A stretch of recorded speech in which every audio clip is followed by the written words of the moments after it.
The summer of 1945 brought Japanese prisoners of war face to face with something more startling than defeat itself: America's abundance. Men raised to believe surrender was worse than death suddenly sat at tables piled with hamburgers, French fries, and bottles of Coca-Cola. At first, they refused to touch the strange food, suspecting poison. But what happened when they finally tasted it, and what those meals revealed about the true power of the United States, would leave them questioning everything they thought they knew about strength, honor, and the future of Japan. In the early 1940s, Japan's soldiers marched into war guided by an unshakable belief: surrender was not an option. The Bushido Code, woven into the nation's military culture, taught that capture brought shame not only on the soldier, but on his family and ancestors. Officers and enlisted men alike were drilled to prefer death to imprisonment, and the empire praised those who chose ritual suicide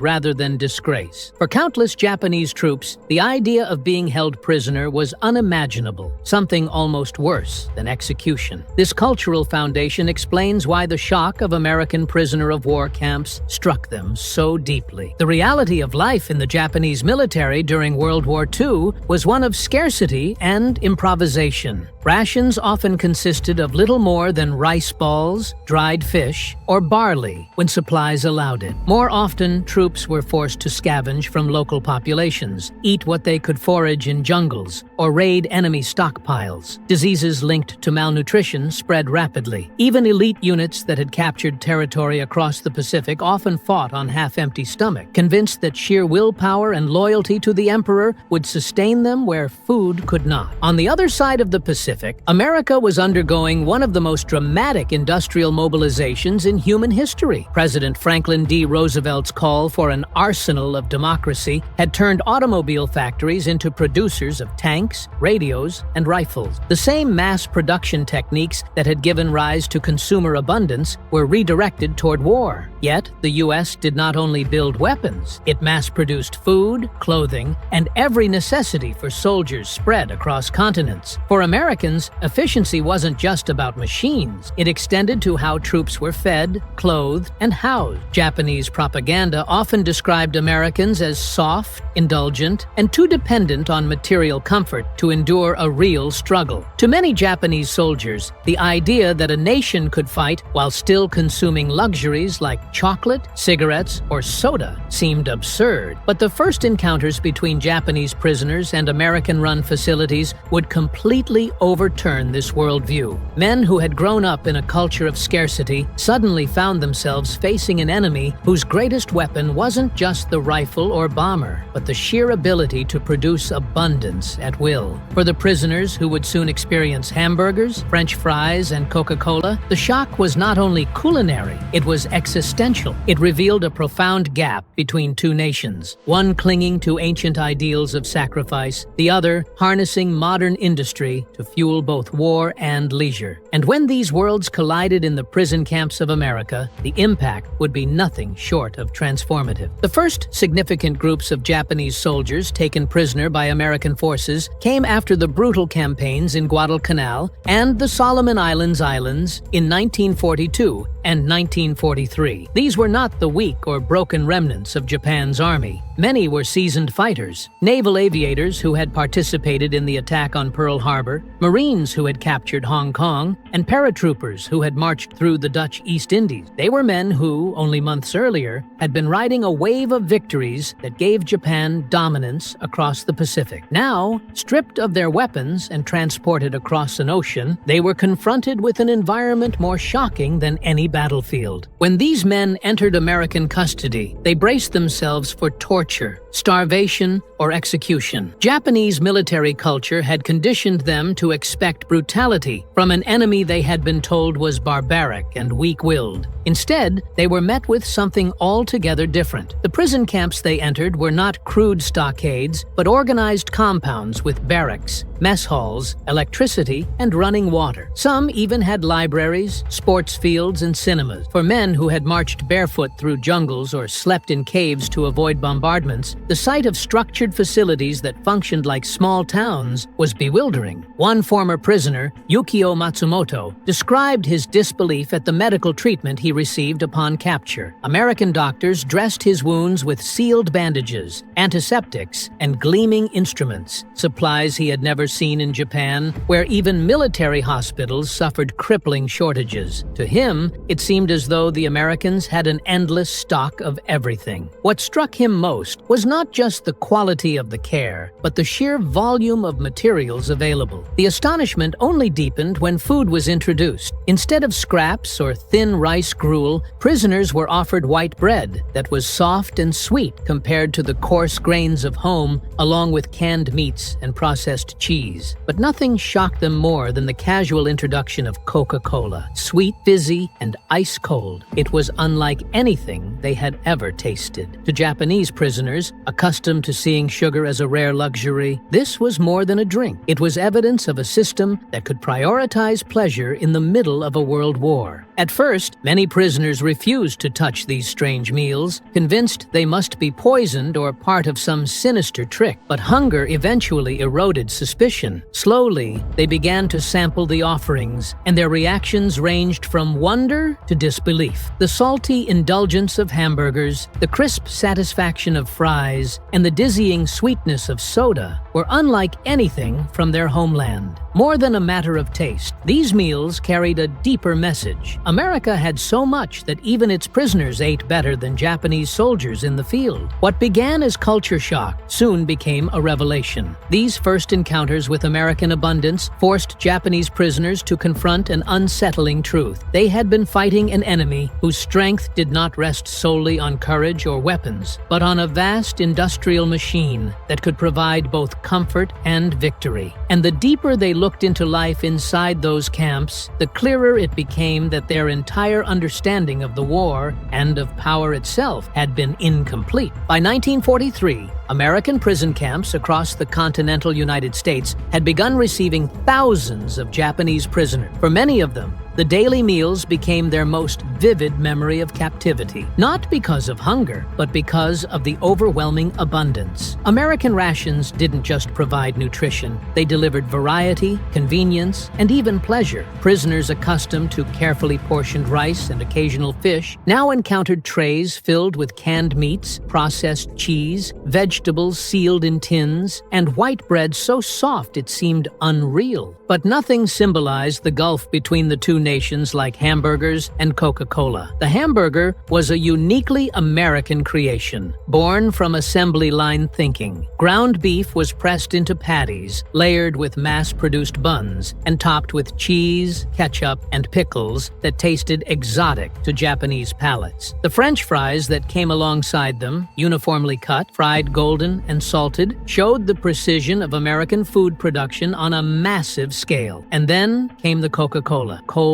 sweet, and fizzy. A drink that existed for no reason other than enjoyment. For men who had spent years fighting and starving in tropical jungles, the idea of an enemy who could waste resources on pleasure beverages was astonishing. At first, suspicion dominated. Many prisoners hesitated to eat, fearing that the strange food was poisoned, or that accepting American generosity would stain their honor. But hunger is a powerful persuader, and gradually, the meals were accepted. What followed was something like a cultural awakening. Prisoners began to whisper to one another about the taste of the hamburger, salty, greasy, and satisfying in ways rice could not replicate. They marveled at the way Coca-Cola seemed to lift their spirits, almost addictive in its sugary rush. Behind these foods lay something deeper than flavor. To the prisoners, every bite symbolized American power. The United States not only armed its soldiers with rifles and tanks, but also supplied them with luxuries in the middle of a global war. To see hamburgers and Coke handed out casually in prison camps drove home a chilling reality. The industrial machine behind these foods could just as easily produce warplanes, bombs, and ships at rates Japan could never match. The simple act of eating fast food became an education in what abundance really meant. The environment of American prison camps only amplified the lessons taught by hamburgers and Coca-Cola. Facilities like Camp Shelby in Mississippi, Camp McCoy in Wisconsin, and Camp Livingston in Louisiana were not hastily constructed enclosures. They were fully functioning miniature cities, designed with the same industrial precision that characterized every American wartime effort. Each camp contained rows of standardized barracks, medical clinics with ample supplies, mess halls that could serve thousands at a time, and even recreational areas with sports fields, libraries, and theaters. Electricity flowed reliably. Water treatment plants provided clean drinking water. Trucks rolled in daily carrying fresh food, clothing, and medical equipment.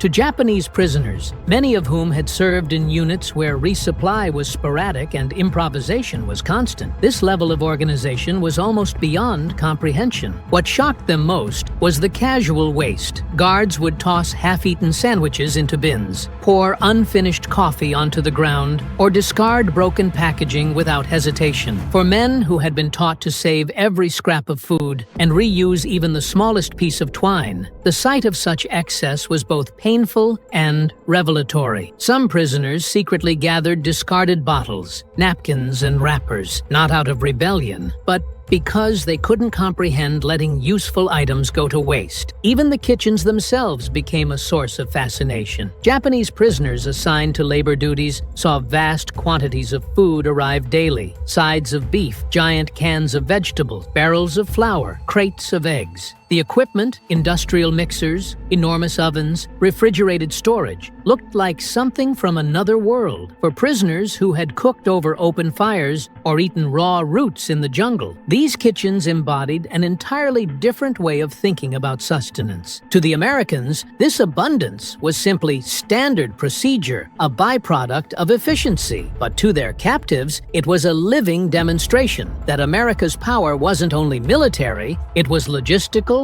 industrial, and cultural. The camps became classrooms where Japanese soldiers learned, often reluctantly, that their enemy's greatest weapon wasn't the atom bomb or the aircraft carrier. It was the ability to feed, clothe, and sustain not only armies, but even their prisoners with a consistency and scale that Japan could never dream of achieving. By 1944, one particular product began to stand out above all others as the ultimate symbol of American power: Coca-Cola. To American soldiers, it was nothing more than a refreshing drink, a piece of home in a glass bottle. To Japanese prisoners, it seemed like sorcery. Here was a carbonated liquid, sweet, fizzy, and cold, arriving in neat glass bottles with identical labels and caps, even in the middle of a prisoner of war camp, thousands of miles from the factories that produced it. For men who had grown up in a culture where luxury meant a seasonal fruit or a rare cut of fish, the very existence of such a drink was disorienting. They couldn't comprehend how a beverage that served no nutritional purpose could be produced and distributed so widely during wartime. The idea that the United States could spare fuel, glass, sugar, and manpower to deliver Coke to both soldiers and their prisoners suggested an industrial and logistical power so far beyond Japan's reach that it felt almost supernatural. Some prisoners described their first sip as a revelation. The sweet rush of sugar, the sharp sting of carbonation, and the icy chill of the bottle created sensations they had never experienced. Many became quietly obsessed, trading favors for an extra bottle when they could. Others marveled not only at the taste, but at what it represented: a system capable of producing millions of identical bottles every day and distributing them with flawless precision to the farthest corners of the earth. What the prisoners were experiencing, often without realizing it, was America's consumer culture. The same industrial logic that made Coca-Cola possible also made mass production of aircraft, tanks, and ships possible. The ability to standardize, replicate, and distribute on a global scale was the true engine behind America's war effort. Each bottle of Coke was more than a drink. It was a demonstration of how an enemy could project power not just with weapons, but with comfort, abundance, peace and pleasure. The symbolism wasn't lost on American planners either. Coca-Cola had been designated a war essential by Roosevelt, with bottling plants built near bases across the world. The Japanese POWs drinking their first Cokes weren't just tasting soda. They were tasting America's industrial philosophy, distilled into something so simple yet so profound that it left them wondering how Japan could ever compete with such a force. If Coca-Cola shocked the prisoners with its novelty, what truly crushed their spirits was the sheer waste they witnessed every day. In Japanese culture, particularly during the long years of war, every resource was precious. Families saved and reused scraps of paper, bits of cloth, or tiny fragments of metal. Soldiers on the front line often survived on meager rations, sometimes eating weeds or bark when supplies ran dry. To waste food was unthinkable. It was dishonorable. In American prison camps, however, waste seemed casual and constant. Guards would toss away half-eaten hamburgers or pour unfinished coffee onto the dirt without hesitation. Prisoners watched in stunned silence as perfectly good food disappeared into trash bins, while they themselves had once fought over a handful of rice. Even small things, like the crumpling of a paper wrapper after just one use, sent waves of disbelief through men who had been raised to treasure every item. Some POWs secretly salvaged these discarded items, folding napkins, saving empty bottles, or collecting wood scraps. To the guards, it seemed harmless, even amusing, but to the prisoners, it was a reminder of how vast the gulf truly was between their world and America's. The United States had so much that it could afford to waste. Japan had so little that survival depended on saving everything.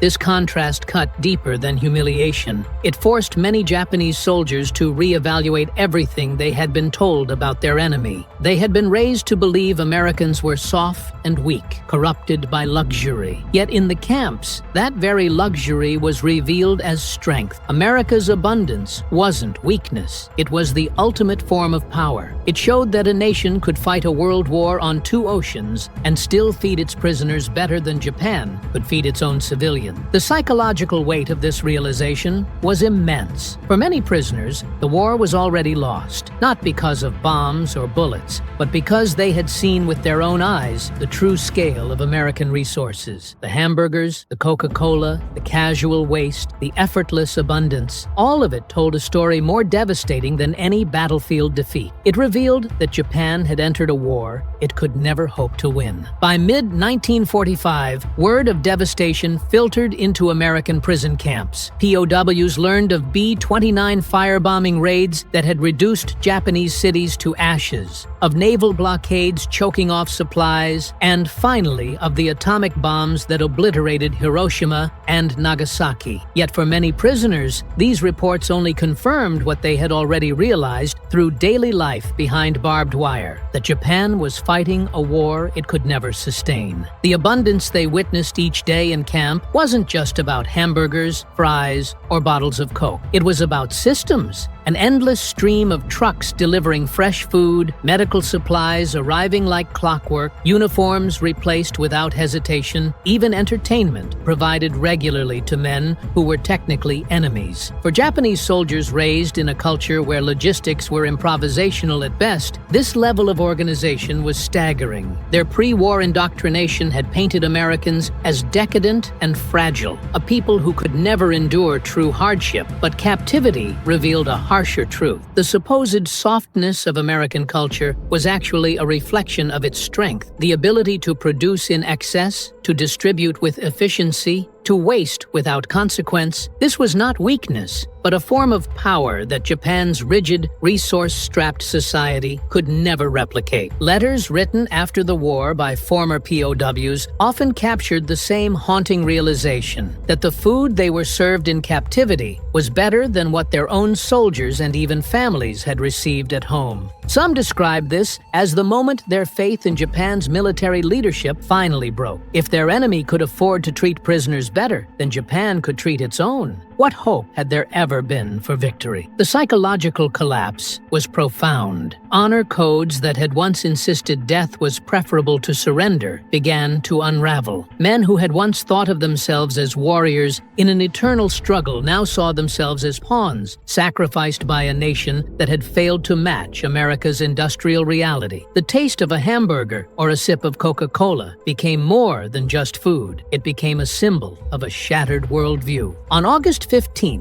1945, the unthinkable happened. Japanese prisoners huddled around radios in American camps as Emperor Hirohito's trembling voice announced surrender. For men who had been taught that their leader was divine, it was a moment of cultural collapse as much as military defeat. Many wept openly. Others sat in stunned silence. But alongside the grief came a new awareness. The daily abundance they had witnessed in captivity had not been an illusion. It had been a glimpse of the world that had defeated them. The days that followed brought surprising gestures of humanity. American guards, many of whom had lost brothers and friends in the Pacific, began sharing more openly with their captives. Meals were no longer tense, obligatory encounters, but shared experiences. Some prisoners were taught how to cook hamburgers or even run the ice cream machines in the mess halls. Cultural barriers that had once seemed insurmountable began to dissolve over something as simple as food. As prisoners were processed for repatriation, the efficiency of the American system revealed itself once more. Former enemies received medical checkups, clean clothing, and standardized meals before boarding ships home. Many were even given care packages for the journey: chocolate, canned food, cigarettes, and, almost inevitably, bottles of Coca-Cola. For men returning to a homeland in ruins, these tokens of abundance were bittersweet reminders of everything they had witnessed in captivity. When the ships carrying POWs approached Japan, the contrast was overwhelming. Cities lay in smoldering ruins, harbors clogged with wreckage, industrial districts flattened by bombing. Compared to the bustling American camps with their seemingly endless supplies, Japan now looked like a relic of another age. For many returning soldiers, the realization was unavoidable. Their country's old path of sacrifice and scarcity had led only to ruin. Yet hidden within that despair was the seed of transformation. The prisoners who had once stared in disbelief at hamburgers and Coca-Cola would return home with memories of abundance and efficiency that Japan itself would soon embrace. In time, those lessons would help fuel Japan's post-war economic miracle, as the nation rebuilt itself into a modern power shaped in part by what its defeated soldiers had first tasted in American captivity.